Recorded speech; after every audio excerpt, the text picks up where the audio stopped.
நண்பர்களுக்கு வணக்கம். என்னடா இது திருப்பி இதே செய்தியை திருப்பி போடுறேன் அப்படின்னு சொல்லி யாரும் நினைக்க வேண்டாம். இன்னமும் நண்பர்கள் குழப்பமாக தான் இருக்கிறாங்க.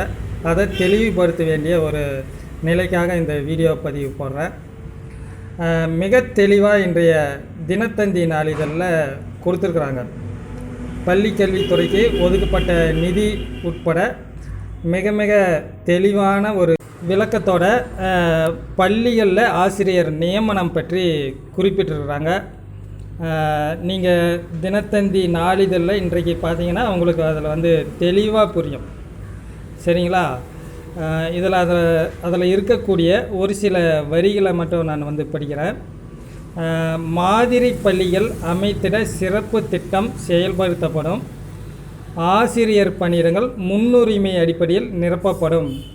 வேலை வாய்ப்பினை அதிகரிக்கும் வகையில் கல்லூரியில் பாடப்பிரிவுகள் மறுசீரமைக்கப்படும். 25 அரசு கலை மற்றும் அறிவியல் கல்லூரிகளில் 10 கோடி மதிப்பீட்டில் ஸ்மார்ட் வகுப்பறைகள் ஆரம்பிக்கப்படும் அப்படின்னு கூறியிருக்கிறாங்க.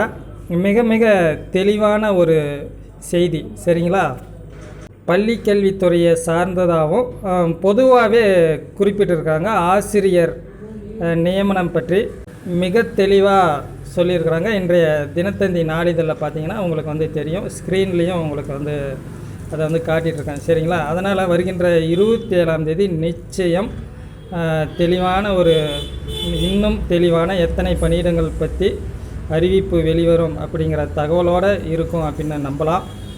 இன்னமும் குழப்பமாக இருக்கின்றவர்களுக்கு இன்றைய தினத்தந்தி நாளிதழில் தெளிவாக கொடுத்துருக்காங்க, பார்த்துக்கங்க. நன்றி நண்பர்களே.